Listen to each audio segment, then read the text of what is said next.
And you see what is happening. It seems that the whole NATO countries are gathering or supporting the United States. We had Starmer before. He said, we're not going to join. He said, we're going to join because our bases were influenced or whatever he has in his mind. But he's joining, not, he said, not on offensive, but defensive, but defending, the bases, the United States, Israel, basically, or Cyprus, because we know that most of these fighter jets are in Cyprus as we talk. And how do you see the current situation with the war? Well, I mean, we'll start and address the point you just made. It's the opening statements when this war broke out. Specifically, we're looking at the E3 countries, which are the UK, Germany, and France. And rather than condemn the U.S. or Israel for initiating an unprovoked war of choice, an undeclared war of aggression against Iran during high-level negotiations. We can't forget there were high-level negotiations going on via Oman between the Americans and the Iranians. And that was at least sold to the world that this was a potential off-ramp to avoid a war. And as we now know, that those negotiations were not done in good faith by the United States. They were used to buy time to plan a sneak attack against the Iranians for the second time. This happened before in June, just 8 months ago. So that's the first thing. So there are no condemnation. Instead, the almost not identical but near identical statements by all the European countries, which is that we defend our allies, the United States, and we support our allies, the U.S. They didn't go so far as to say they supported Israel in this endeavor, because obviously Israel technically struck first on this. But there was that, and then it followed with the follow-up statements. Specifically, we could say Keir Starmer, the British Prime Minister, saying the Iranian regime is absolutely abhorrent. That was his opening gambit. Okay, so this is an Iranian government that was negotiating to avoid war, and is now being immediately labeled by the British leader as abhorrent. Okay. And then he's hearkening back to, they've massacred their protesters in January, and that whole canard is then used to justify the sort of standoff position, at least at the beginning of these European countries. Okay, and we know I can say without any shadow of a doubt that accusations that the Iranian regime was massacring protesters in 10 or 20,000 or 30,000 is 100% categorically fabricated, false. And that's both from what I saw on the ground when I reported and visited Tehran 3 weeks ago, and also just based on the easily debunkable claims by U.S.-based Iranian human rights NGOs. I just want to make that very clear. There's no provenance for any of the accusations or claims that have just been injected into the U.S. media and repeated by politicians in the West that the Iranian regime has massacred democratic protesters and so forth. Not true. In fact, the opposite is true. We have evidence that the U.S. intelligence and Israeli intelligence specifically were involved in agent provocateurs and seeding violent elements into the protests in Tehran which was designed to get some kind of chaotic situation, and then the U.S. openly, Donald Trump himself, touting for the people to rise up and take over their institutions. I mean, that's just total incitement. That's on record, by the way. So, I mean, it's very clear. We saw this playbook in Maidan in 2014. We saw it in Syria in 2011 and 2012 and many times after that. And we saw it in Libya again and again and throughout Eastern Europe. Okay, so this type of color revolution formula by sowing chaos. So I have to put that out there, Nima, because this is so important. Why is this important? There's zero evidence that Iran was developing a nuclear weapon. There's nothing. They have nothing. totally threadbare.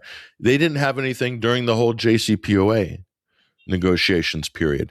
The JCPOA, the Iran nuclear deal, which was instituted under the Obama administration in 2015 to 16, that was just double insurance policy that Iran wouldn't develop a nuclear weapon. At that point, there was no evidence that they were even developing one, but that was a double insurance policy. So Trump wanted to revisit that and put this facade that he's wanting to get a nuclear deal, when in fact there was no interest at all from the U.S. to do that, because everyone in the U.S. intelligence community knows Iran wasn't ever developing a nuclear weapon. It's a political talking point. The U.S.'s own CIA and the Office of Tulsi Gabbard, the Director of National Intelligence, said so, and in two different points in March and also later in June, was thrown under the bus by Donald Trump publicly, with no protest from Tulsi Gabbard or anybody in her department. So there's nothing on the nuclear front, and then they pivoted to, well, no, this war is about Iran's missiles. Well, that's a very weak argument, because you're basically calling for the demilitarization of a country that has already been attacked by U.S. and Israel unprovoked. So they have a right to self-defense under international law, and everybody knows that.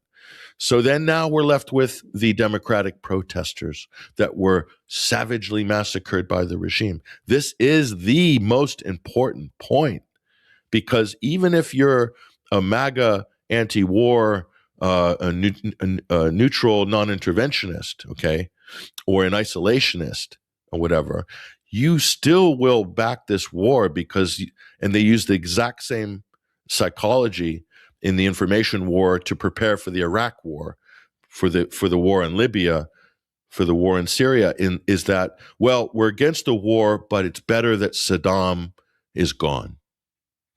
Because he was an evil dictator, and we're against this war in Iran, but at least the mullahs have been killed, or the supreme leader is dead, and it's a safer place. The world's a better place because this evil avatar has been eliminated. That has been the stock and trade propaganda program for the West to manufacture consent on the background of consent. So people, moderates, can oppose the war, but then the chattering classes in the West will look at each other and say, well, it's still better that, he's gone, because there's an evil dictator there. Same with Yugoslavia, same with Libya, and the list goes on and on. So I'm harping on this point, Nima, and I want to make this point and underline it double, because this is the back psychological justification for manufacturing consent for this war, because the nuclear argument just fell flat on its face. That's why Trump kept pivoting away from it, and he even went back to it desperately again for the second time in the last year. So it's fraudulent on every conceivable level, and that's what the Europeans, back to your original point, Nima, that's what the Europeans are using as their moral virtue signaling, their moral justification for standing shoulder to shoulder with the United States and Israel in this moral war to rid the region of this terrorist menace that is called the Iranian regime. That's kind of the narrative that they're operating on here. And people need to understand that's the spectrum that you're dealing with on this. There is no, in terms of international law, in terms of the laws of war, in terms of international conventions, all agreed upon frameworks for European countries and the U.S. and everybody in the UN international system. There's no basis at all, no justification at all for this unilateral attack on Iran by the United States and Israel. Nothing. There is nothing. All they have is the exact same formula that they used in Iraq and in Libya and in Syria and in Yugoslavia and in many, many other places, and Ukraine for that matter, with the coup in Maidan. So I know this might sound redundant to some people, but you really have to understand that's how important that propaganda was in January. That's why they spent hundreds of millions of dollars paying influencers to put out videos saying, Donald Trump, you need to come and rescue these Democratic protesters that are being killed in the street. They paid thousands of dollars per X user and YouTubers and people on social media to put this scripted lie out, because that was laying the groundwork for what we are seeing right now. And right now, we're not seeing any protests from the West. The United States are using gravity bombs to bomb densely populated neighborhoods in a city of 10 million in Tehran. There's absolutely no pushback whatsoever, and this is just an extension of the complete ambivalence and lack of any sort of outrage for the genocide in Gaza over the last 2.5 years. So it's an extension of that. Gaza set the precedent, and now they've transferred this same tactic of all-out war against the people of Iran. Because there's no expectation of regime change even now, Nima. And as we mentioned when we were talking offline before this broadcast, that's why the United States is, perhaps we can talk about this later, but are now sort of attempting to pull the proxy card by backing Iranian Kurdish militants that are currently gathering in Iraqi Kurdistan to be deployed over the border to sow mayhem and chaos into Iran. I mean, that's just an act of desperation by the United States, because they seem to, they wouldn't be doing that if everything they said and promised and told the public over the last couple of weeks was actually true or remotely possible. Of course, it wasn't. And now they're defaulting to the proxy war, pulling the proxy card with another sort of, duping the Kurds, or a different group of Kurds have been being duped again by the United States. How many times do the Kurds have to be duped? In Syria, in Iraq, and now they're doing it again with Iran. So this is clearly a cynical move by the U.S. and U.S. Special Forces and British Special Forces will be embedded with them. They're training them right now, and they'll be deployed inside. All of those groups will be deployed inside Iran, and we know what happens after that, Nima, which is that it's pretty certain that the PMUs in Iraq, the Shiite PMUs, will be invited to join that fight inside Iran.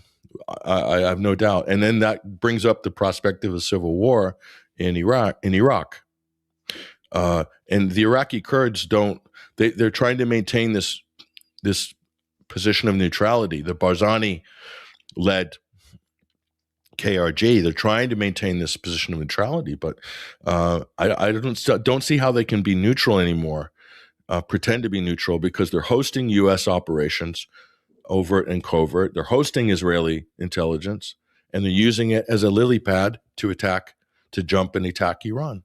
And now everybody knows. What's interesting about this story, Nima, is that CNN was leaking this and doing it in a context of criticizing, saying that this could be complicated for Trump. Now, I was shocked when I saw this coming out of someone like Natasha Bertrand and Clarissa Ward pushing this out. I mean, really across social media, even using their own personal accounts. And I've always regarded Clarissa Ward as a CIA type of media asset, a propagandist, as well as Natasha Bertrand. But we're seeing this interest. There's a little bit of a split across the U.S. mainstream media on this. Now, that could be a partisan thing, or it could be the fact that there is a genuine rebellion against the monolithic narrative that we normally have in the U.S. during a war. This is kind of unprecedented, is that we don't have that monolithic narrative seems to be somewhat fractured here. And there could be a split in the CIA, for all I know, or some rebellious activity going on. I can't see how that story and how that they portrayed it when they leaked it to be designed, it seems, to damage Trump, but also signaling to the Iranians that this is coming. I mean, maybe there's something more sophisticated, another 5D chess move being played here by the CIA, but I found that to be, I have not seen that before. Let's just put it that way. Not in 20, 25 years. So that's just another unusual subplot here that's unfolding. Yeah. Yesterday we had Pete Hegseth coming out and saying, bragging about that we are winning and the victory is, is happening as we talk. And if they're winning, why do they need to beg these Kurdish terrorists to do that, to bribe them into some sort of terrorist attack on Iran? On the other hand, the other signs that are not so much promising for the United States are, we had France, Italy, Spain, even Spain, and together with the United Kingdom joining, helping the United States defending, bringing all these forces. If we can say literally, we can say NATO is helping the United States. And they are all together to defend. It doesn't seem that their defense system is working. That's why they need all these countries coming together in order to defend Israel. Well, the other problem they have is the U.S. started the war. So, even if Iran indeed attacked, there's questions as to what hit RAF Akratory in Cyprus. Actually, this to me is somewhat of an open question. I'm researching that at the moment, but the U.S. is the lead partner in NATO. They started the war, so Article 5 is null and void. There's no like all for one for all on this regarding NATO. Certainly not with Turkey. So that's NATO is effectively sidelined as any sort of a shaped organization that's going to drive this conflict. That's the first thing. But politically, we do have that sort of lockstep, if you will, that rapid response mechanism that's run normally through the G7 countries, where they streamline all their statements during a national security crisis. That's kind of like what we're seeing here. And that's bloc politics, Nima. That's bloc power politics. That's World War I nation state behavior. That's the danger of power politics and bloc politics, and having rapid response mechanism mandates between G7 countries that they all have to have exactly the same. That is signed. That is agreed by all G7 countries. They will have exactly the same statements during a national security crisis. So that means that any individual government can't have an independent foreign policy or a viewpoint on any situation. They must all pile in and support Israel and the United States on this. So so in terms of vassalized European countries, that's where it's at right now. This would have been the ultimate test if any European country or any NATO member had any independent foreign policy. I mean, the normal outliers within NATO would be, for instance, with Ukraine, is Hungary, Slovakia, Czech Republic to some degree emerging as a skeptic on the and not participating in the Ukraine war. But namely, we're talking about Slovakia and Hungary. Hungary is probably the most pro-Israeli government in Europe, arguably anyway, Zionist government. So they're not going to oppose this kind of European lockstep position on this. But the most important are the so-called E3. They're trying to drag Greece into this. That's actually something that's somewhat dangerous, considering the relationship and the tension between Greece and Turkey. And if they want to inflame the Cyprus situation, the U.S. or Israel could very easily inflame the Cyprus situation, which would compel Turkey to intervene in Cyprus to secure its borders and its interests in Cyprus. And certainly, I would not put it past the Israelis to light that match at some point. That's a risk. That's always going to be a risk. But the other thing is, if Iran decides to unload missiles on U.S. and British bases in Cyprus, there's really nothing any of the European countries can do. I don't think they don't really have the capability to attack Iran, and they're just asking for more reprisals. And when we strip this all down, the U.S. started this war. The U.S. and Israel fully started this war. They're totally ready. They prepared for it. They were always planning to wage this war. So really, I think the European countries don't have any leg to stand on morally or legally especially if this careens into a wider world war, they only have themselves to blame for not standing up and using this moment to at least separate themselves from the United States. And the U.S. has been a rogue state. Look at what they did in Venezuela in late 2025.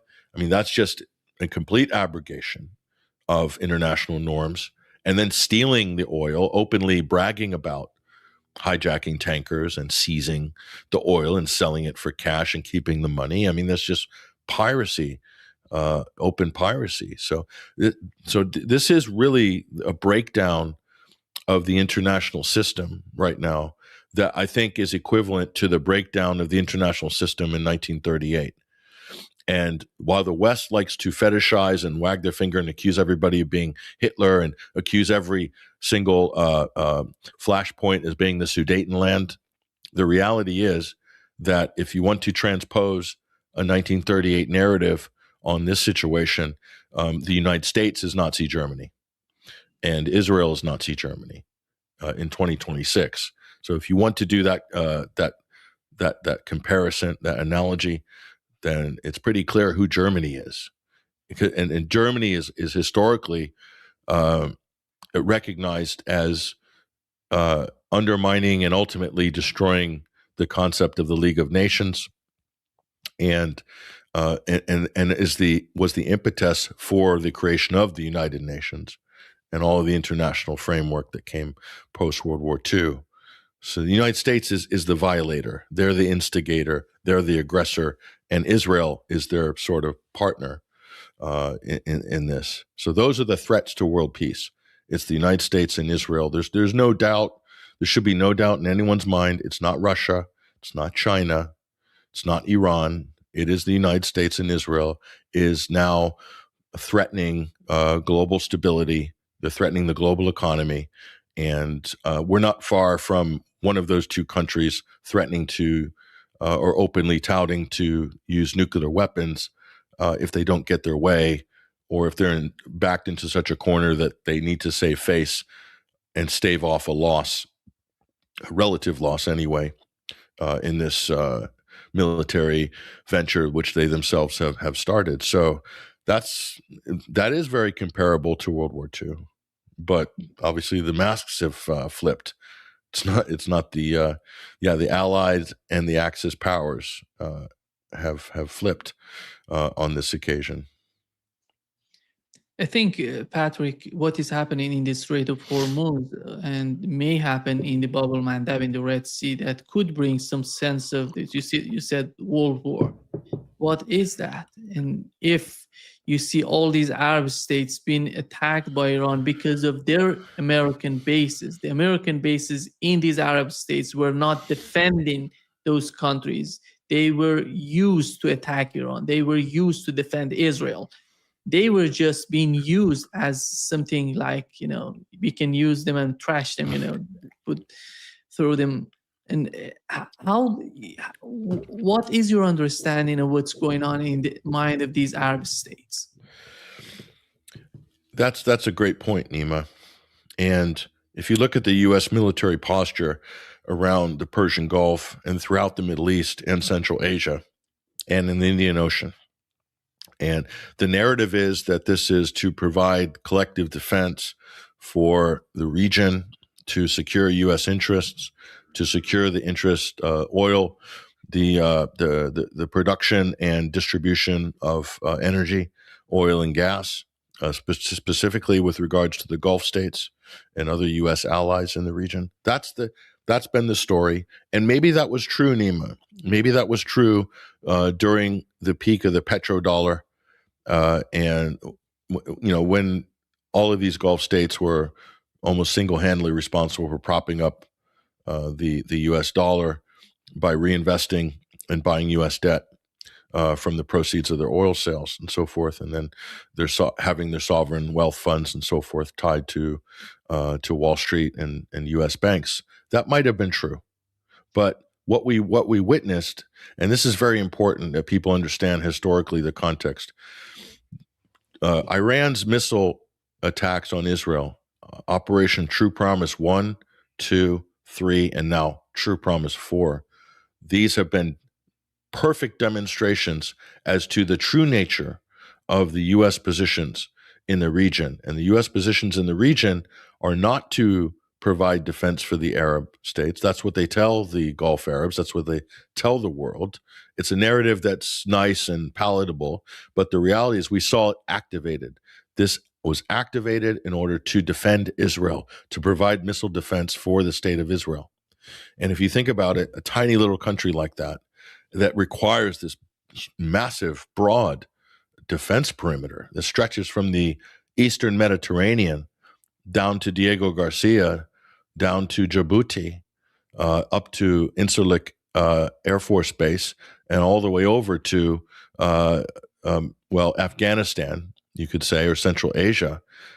All of that to defend, as well as mobile naval assets and mobile air assets, that to defend Israel, to provide defense for the state of Israel. And what's more disturbing about this is Marco Rubio, the current U.S. Secretary of State. He let the cat out of the bag 2 days ago. He said that, well, we had to strike first because Israel was going to strike first, and if they did, then our bases would have been hit after an unprovoked Israeli preemptive strike, and therefore we had to preemptively strike to save U.S. lives. So basically, what Marco Rubio is admitting there is the United States has no agency at all when it comes to the actions and behavior of the state of Israel. In other words, Israel could launch a war against anybody it wants, and the U.S. is compelled to come in and join them because apparently the U.S. has no say in whether Israel should be starting wars or triggering World War III with anybody in the world. They have no agency at all. So Nima, who's the superpower? Is the superpower the United States, or is the superpower Israel in that sense? And this is a legitimate question at this point. So absolutely, what Rubio confirmed was that the tail is wagging the dog. He confirmed this. Now, back to your original question, Nima. The U.S. bases in the region, if the narrative is that they're there to provide defense for those Gulf Arab countries, and all they're really doing in reality now is defending Israel, but also drawing fire from Iran to all those individual countries, the UAE, Bahrain, Saudi Arabia, Qatar, Kuwait, all of these countries, even Oman, is drawing fire into Oman, and Jordan as well. Then where's the protection? The very nature of the U.S. relationship with Israel in that moment now becomes a liability for all of those countries in the region. And so not only are they not protecting them, they're putting them at risk. They're drawing missile fire. So who's to blame on that? They're trying to blame Iran for all of this. But I think I think that people across the Arab world know very well what the real story is now. And I think what you're having is the people understand this. The leadership will not say it publicly, but there's a reevaluation now, a final reevaluation of the U.S. position in the region.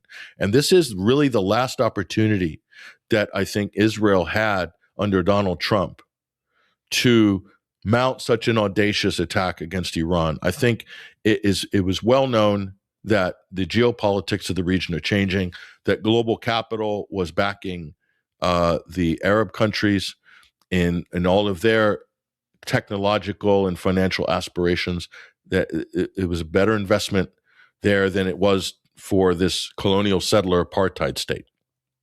And Israel and the Trump administration and the cabal that are around the Trump administration trying to wrestle that back and re-steer and redirect global capital to Israel to somehow preserve it as a regional hegemon, as a nuclear armed regional hegemon going forward in the region via the Greater Israel Project and Pax Judaica, or whichever way you want to characterize this. And so that's what this is a world war right now. I think this is what's at stake. It's much broader. It's the world order that is potentially going to be reformed out of this conflict. And the more it becomes a regional conflict and the more it extends, and the more it redefines the United States' presence in the region, which is tenuous and is probably on its last legs, that has all the attributes of a world war right now. And I think we're still in the early stages of this. This isn't going to end in days or weeks. Even if there's a ceasefire called or some kind of a interim agreement, this is not over. This is going to continue.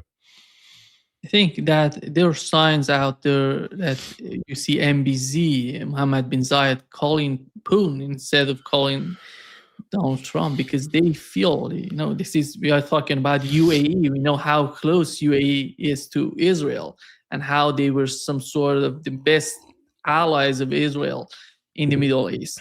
But they're somehow communicating with Russians to help. They're in such a desperate situation. Bahrain is just getting hammered. Iran is hammering, Bahrain. And nobody knows if the government there would survive these attacks. No, and Saudi Arabia is now being forced to come, as they normally are, to put down a popular uprising, Shiite uprising in Bahrain. We've seen that numerous times before over the last 15 years. But what's important about this is, and what people need to understand, is that targets that have been hit in these Gulf Emirates by Iran, some are very easily, you can determine those are U.S. military targets. Others, not so easy. And you cannot underestimate the intelligence network that Iran has in the Emirates and in Bahrain, especially those two countries, and Qatar. It's only 120 miles away. I mean, so to think that Iran would not have absolute knowledge of every single CIA and Mossad den of espionage in those countries, and where U.S. soldiers are staying and which hotels they're booked at, it would be so naive for anyone to assume that Iran doesn't have excellent intelligence as to U.S. and Israeli assets in those countries in particular, and I would say even the Saudi Arabia as well. So that's important because those aren't random targets. Now, I'm going to raise another question, Nima, which is important. In the fog of war, with so many different countries involved now, we now have, if you count Azerbaijan, we have 9 countries involved now. And that's what I probably said that on your last program, that immediately it would be 7 countries and it would be regional. So with the fog of war, there's conflicting reports as to who attacked the Saudi Aramco oil facility, because Iran's stated policy is, for obvious reasons, Iran would not want to do that for their own reasons, because that would open the door for attacks on their petroleum infrastructure. So it makes perfect sense that would be a no-go area for Iran, okay? And they would focus on U.S. Military bases and intelligence hubs and so forth, and radar systems and the like. So there are accusations, and people are pointing to the possibility of an Israeli false flag attack attacking oil facilities in Saudi Arabia for the very reason to create a narrative and to sow confusion, but also to set Saudi against Iran, to blame Iran, and then to open the door for reprisal attacks against Iranian petrochemical and energy infrastructure. That to me is a very plausible scenario. And I think if evidence emerges in this week that indeed Israel is involved in false flag attacks in order to use this fog of war to accelerate its own agenda and to sow chaos and set people against each other and create a narrative that would justify an increased escalation on Iran, it would not surprise me in the least. Let's just put it that way. And by the way, Israel has used false flags in Middle East wars before, including attacking U.S. vessels and blaming it on Egypt, as they did in the Six-Day War. We can't forget the attack on the USS Liberty. They killed dozens of U.S. soldiers and even fired on the lifeboats to make sure there were no survivors. That's what Israel did to the United States. They were never held accountable for it. no one wants to talk about it in Washington. So they do have a record of doing this. And so I would not put it past the Israelis because they're desperate as well. This is an existential moment for Netanyahu's government, which is its legitimacy is slipping away with every second now, with every wave of Iranian missiles that are pounding Tel Aviv, despite the media blackout in the U.S. and Israel, not allowed to show any real damage in Tel Aviv. It's happening, and the pressure is mounting on Netanyahu and the Israeli society. So they're desperate. And would they do false flagged? Would they attack a U.S. naval vessel? Would they attack a U.S. aircraft carrier? I wouldn't have put nothing past Israel. And to send a drone to attack a Saudi Aramco oil refinery, that's a no-brainer for Israel. They would absolutely do that, and then try to blame it on the Houthis or blame it on the Iranians. Likewise, I wouldn't put it past them to use drones to attack the British base in Cyprus in order to pull Britain into the conflict. And many will argue that may have already happened. We don't know. We're still parsing through the reports right now because there's so much going on. And we need to find what Iran is confirmed that it has targeted. And I would even throw Incirlik Air Force Base in Turkey into that category as well. So we have the potential for a massive number of false flag targets by Israel. And so we have to wait and see what can be confirmed at the end of all this. I think that could not be far from reality because Tucker Carlson reported that Mossad agents were arrested in Saudi Arabia and Qatar because they were trying to do some sort of bombing inside the countries. And you may understand these people are so much because they see any sort of relationship between Qatar and Iran, between Iran and Saudi Arabia as some sort of threat to their agenda.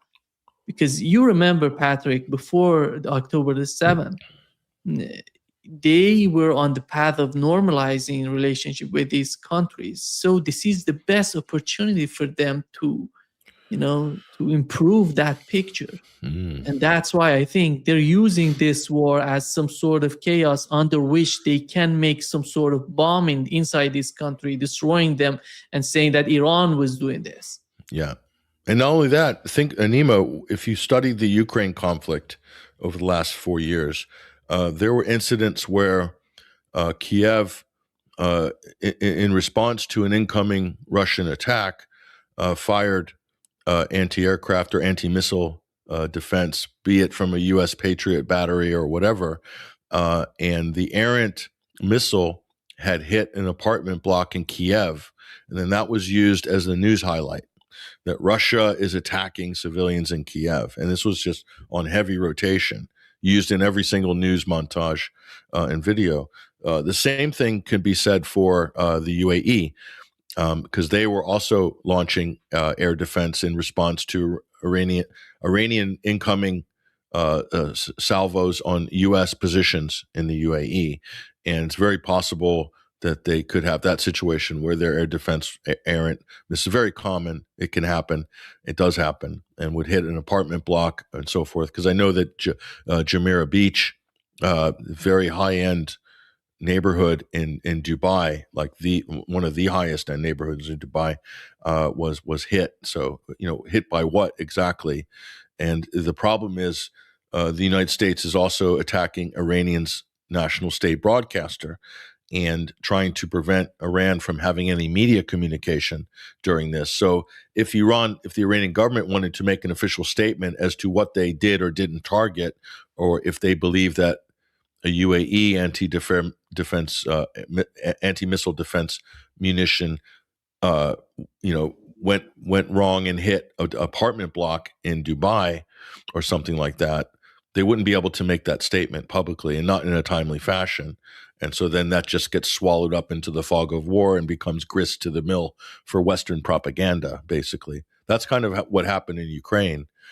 And so it's happened more than once in Ukraine, by the way. Even a loose Ukrainian anti-missile munition ending up in Polish territory, and reported by an ambitious Associated Press reporter as Russian missiles hitting into NATO territory that caused a Article 5 crisis for about 12 hours. Okay, that happened.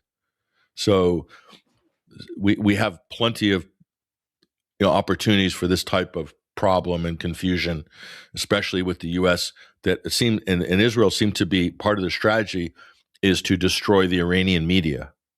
That's part of their strategy, which is a war crime, and should be rejected by everybody in the Western media.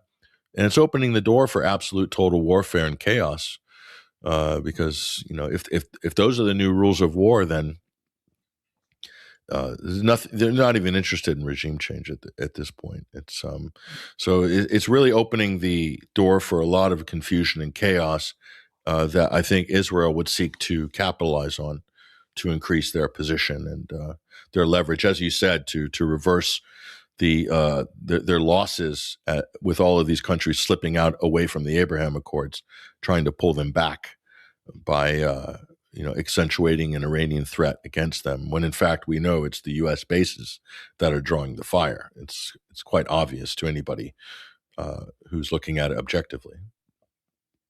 Just comparing, you've mentioned how Iranian intelligence coming out of these Arab states are so accurate for Iranians because they have a lot of tools in those countries. They know how to get information. But on the other hand, you see they were for such a long time saying to us, mainstream media, the Mossad is so complicated, so sophisticated, they have everything in Iran, but these bombings in Iran show nothing of that sort because they're just bombing schools, hospitals. The Azadi Square was bombed. You had the stadium, the stadium being bombed. That shows that somehow we can say that they're using AI. There is the park in Tehran. They call it Police Park. Police Park doesn't have anything to do with police. It's a park. It's a public park. And they hit this. And are they using AI? Are they running out of, targets? That's why they're doing this, because they did it before. If you remember during the war that Donald Trump, 3 weeks of war against Houthis, Yemenis. Yes.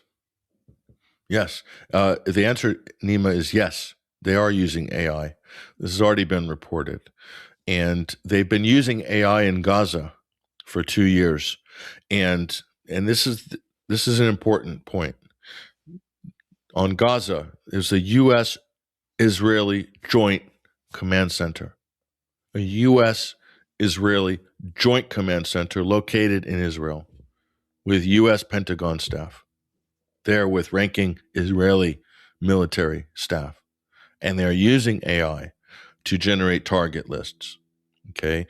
And the AI is my understanding that the decision-making in terms of targets, strategy, and so forth has been devolved to the AI system. So in other words, they switch it on, they see what they maybe have the ability to cancel or to pause on any particular attack vector. But if they don't, the default is to execute the attack based on the AI. That's the default. It's only the intervention or the pause or the veto, if you will, by a human within the U.S. or Israeli military. So my assumption, Nima, is they're using the same joint command system for this war in Iran. This is not a U.S. operation alone. This is not an Israeli operation alone. This is a joint operation. But what the U.S. and Israel like to do is play good cop, bad cop, like these are two separate actors acting independently but supporting each other as allies. This is not true at all. They are 100% integrated on every single level, every ISR, militarily, everything. Their logistical and supply lines are totally integrated. Okay, so they are one. And if they are using AI, whether it's the Anthropic system, whatever the Pentagon is using, look at the results in Gaza, Nima. What that hellscape that we see in Gaza, that's a result of AI military. Of that is the first example of the AI driven military era. That's the result. That's the result. And they view that as a success, the U.S. and Israel. So they will then use the same system against Iran. And that means they look at large, densely populated urban areas as full of potential targets. And they will rationalize or use AI to rationalize that there are somehow 50, 100 viable targets there on the screen, when in fact there are no viable targets in terms of what they're qualifying a target as, as a military target, or as you said, as a police target. The fact that they're targeting, they'll start by targeting infrastructure and police, and in order to damage and destroy the state's ability to maintain law and order in a crisis. And then the Israelis and the Americans, the Israelis especially, have proven that they will then move to hospitals. They will then move to healthcare infrastructure, because that's part of total warfare. We saw it in Gaza. They systematically went to attack all hospitals, health clinics. Then they will move to educational institutions, universities, colleges, high schools. They've already hit schools as well. Some say that was an accident. Piers Morgan says it might be an accident. It's just shameful what some of these Western media pundits are trying to push to say that they're looking at both sides of the issue. It's shameful. But anyway, we're not surprised. So we're in the AI era, Nima. This is it. Here we are. This is what you get. And Pete Hegseth basically saying we're going to rain down death and destruction all day long. I quote him, all day long. That's what he said yesterday at a press conference, using gravity bombs, because it seems like they're out of precision munitions, the United States. So what's left? 2,000-pound, 1,000-pound gravity bombs that maximum destruction, taking out whole city blocks. And that's not very precise. But AI would probably defer to that as a legitimate attack, because that's what they have left. So say AI, based on what we have left, and what should we do? Well, we use high altitude and gravity bombs over the capital city of Tehran, and because there's all potential terrorist targets there, and the IRGC has been, labeled a terrorist organization, and the government's not.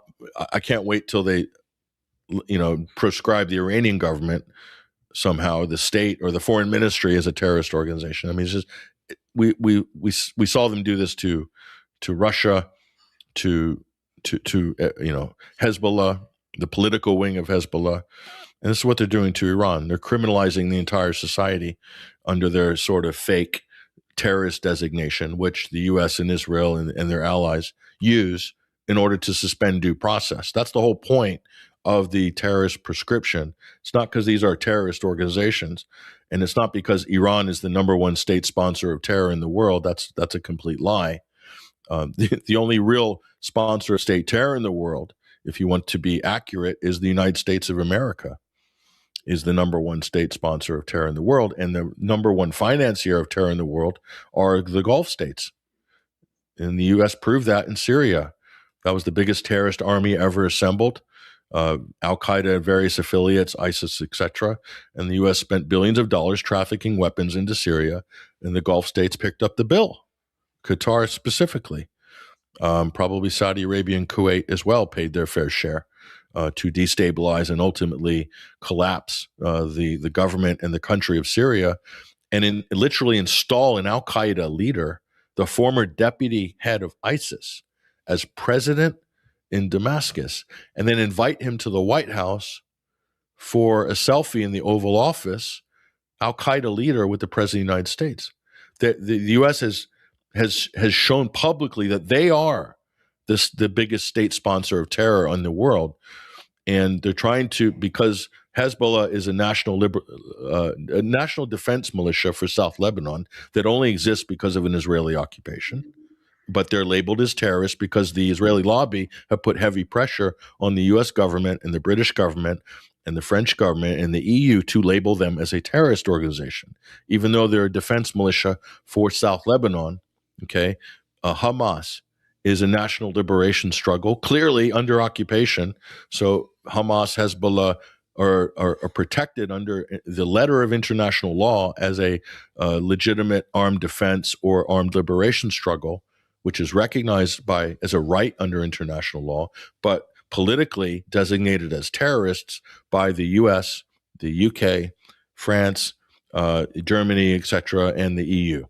So they become politically designated as terrorists. The IRGC has been proscribed 2 weeks before this war by the European Union. The timing of that is uncanny. Why, when Europe has never been attacked by Iran and the IRGC is not an expeditionary organization and has never conducted any terrorist attacks, but they're saying because they support or they're aligned with Hezbollah or they support Hamas, ergo they're a terrorist organization, when that's the national defense structure for the country, the sovereign Islamic Republic of Iran.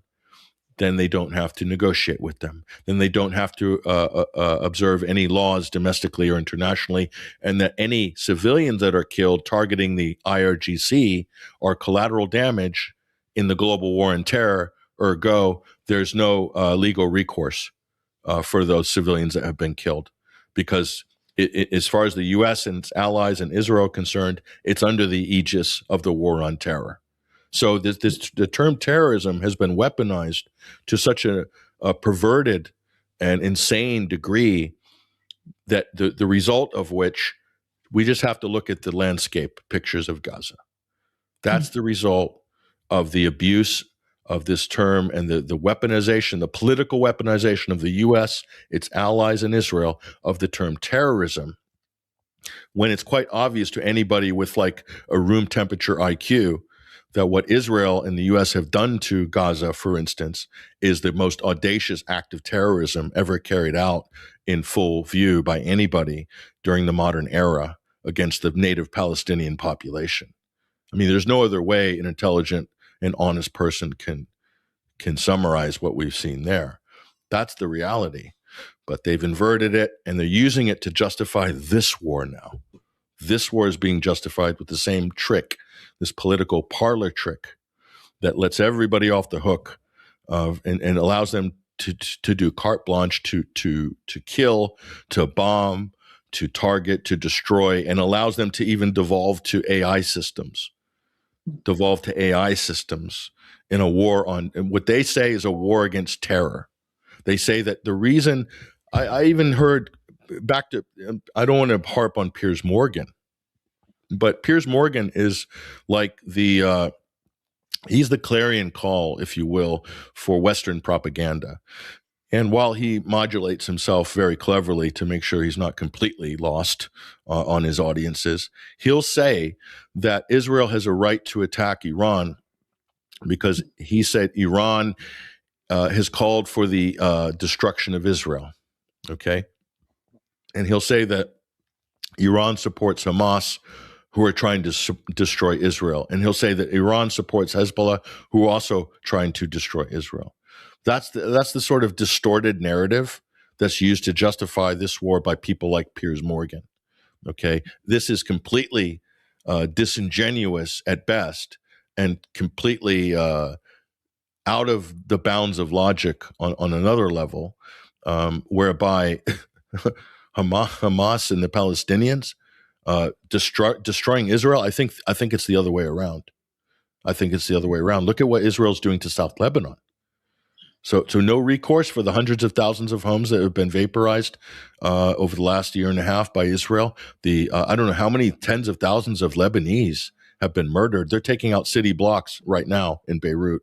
Israel's saying evacuate the southern section of a major city, Beirut, because they're going to bomb it. And they want the Shiite population. They're calling for the ethnic cleansing of parts of Beirut and under threat of annihilation. And that's not terrorism. I'm sorry, that's terrorism.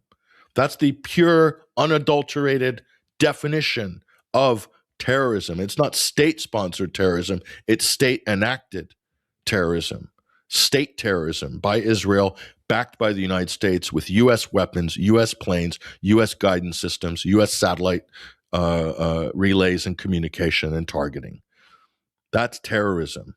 And they're doing this throughout the region, and they're trying to blame the victims of their military largesse by labeling anybody who opposes this tyranny as terrorists, and using that to legally justify any and all manner of killing of people, governments, assassinating leaders, killing civilians, and then just washing their hands of it afterwards. And then Piers Morgan will say on the show, well, both sides are wrong on this, and to quell the Western, try to quell the Western mind that something isn't fundamentally wrong and criminal with their own government's behavior right now, that are threatening to push us into a third world war situation, of which there is no return. And that I don't think that's an exaggeration of the situation we're looking at right now. Yeah. Thank you. Thank you so much, Patrick, for being with us today. Great pleasure, as always. Yep. Stay in touch, Nima. And I'm very, my condolences and to everybody in Iran. And I'm sure you know many people and family, and it's tragic. It's unspeakable. Yeah, it's exactly. unspeakable.